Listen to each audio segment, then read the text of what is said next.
Interviews are not about your skills. Trust me, yes, you heard it right. Interviews are not just about your skills. Instead, it is about two things. First, it's about a salesman. Irrespective of whatever job profile you have applied for, you have to be a salesman. If you don't know how to sell yourself, then the hiring manager will pick the other candidate who knows how to sell better than yourself. So, ground rule, be a salesman, irrespective of whatever profile you are applying for. Second, be a good storyteller. Just imagine, when was the last time you watched a movie and it was memorable for you? Was it about the actor, the protagonist who was in that movie, or was it about the story? What clicked you the most? Maybe you went there because of the actor, but it got stuck in your mind just because of the story. So be a good storyteller and be a good salesman, the two ground rules. In this particular video, I will show you exactly the things you need to do to make sure you land any job, any particular job. Point one, why storytelling works in interviews. Let's be real. Hiring managers don't remember the bullet points of your resume. Instead, if they are interviewing you also, they will most likely glance over your resume. But what will stick with their mind is the story which you convey to them. Let me give you an example. In one of the interview questions, you answered that I'm a problem solver. But just imagine if you answered it in a different way, which is in my previous organization, our project got hit by a big risk because of which our project may would have got derailed by 2 months. I worked internally with my stakeholders, understood the root cause of the problem, and provided a solution which we made sure that our project got completed on time, and we got a lot of accolades from the entire senior management. See the difference between two? First was one simple statement, I am a problem solver. Second was a story, complete end-to-end story with a solution in hand. Which one do you think is better? Second, the STAR method, your storyline framework. Now let me explain you what a STAR method is. S, situation, T, task, A, action, and R, result. What do I mean by that? Situation, explain the problem in hand, in what particular situation you are in. T, task, what role did you play in that particular situation. A, action, what actions did you take to make sure you resolve that problem. And R is the result, which is provide with a suitable result, happy ending in short. If you remember the example, I am a problem solver, or the way I explained it in one of my previous project, or project got derailed, or project was hit by a risk. So what I did, I explained the situation first. Then what did I do? I said, as a project manager, I understood the root cause. So T stands for task, where I defined the role that I am a project manager. A stands for action, where I provided that this is the action which I took, like I discussed with the stakeholders, I worked with the stakeholders. And then R stand for the results, which is the happy ending, that because of my discussions with the team, I made sure that our project doesn't get derailed by 2 months and we complete it on a time. So that's the STAR method in action, which I just showed it to you. A story that stands out. I worked in customer service and I handled complaints. Yeah.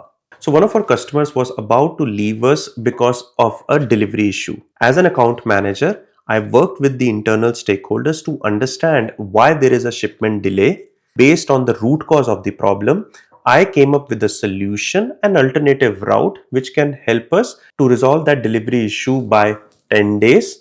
And because of this, our customer was so happy that they even renewed with us for another 3 years. So see how I use the STAR method. I explained the situation that there was a delivery issue. T, I told my role as an account manager, which was the task. A, I provided the action, where I said that I worked with internal stakeholders, I came up with alternatives, and the result was that not just we completed the project on time, but in addition, our contract got renewed for another 3 years. Now you tell me which answer was better, or which one will stick to your mind if you are the hiring manager. It is common interview questions and how to turn them into stories. Question 1. Tell me a time where you faced a challenging situation at work. I worked under a tight deadline and I got the job done. Now, let's answer a common interview question and I will show you exactly how it should be answered. I was leading a high profile project where one of the lead developers took an unexpected leave for 2 weeks.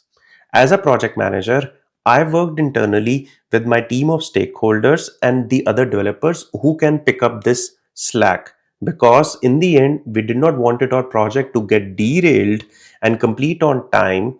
So I redistributed the task among other developers I had and made sure that the project doesn't get derailed by 2 weeks because of the lead developer being out. Not only did we deliver on time, but because of these additional efforts taken care by me, the client praised our efforts and quick turnaround time for situations like these. Now, see how it paints a picture? Instead of giving a generic response, use the storytelling star method. The power of emotion in storytelling. Great stories are not just about facts, they are about emotions. Hiring managers are not just hiring one particular person. Instead, they are hiring a person who is full of emotions. They want to know, can you handle stress? Would you be willing to take initiatives? Would you be able to make a significant impact on our project? Your stories should show these qualities. The emotions play a significant role. Just like how my tone now changed to more subtle. Why? Because it's the emotions which I'm sharing with you. Mistakes people make in storytelling. First, too much detail. Sometimes I have often seen that when people are talking about their stories, they talk about unnecessary additional things which have nothing to do with the role which they applied for.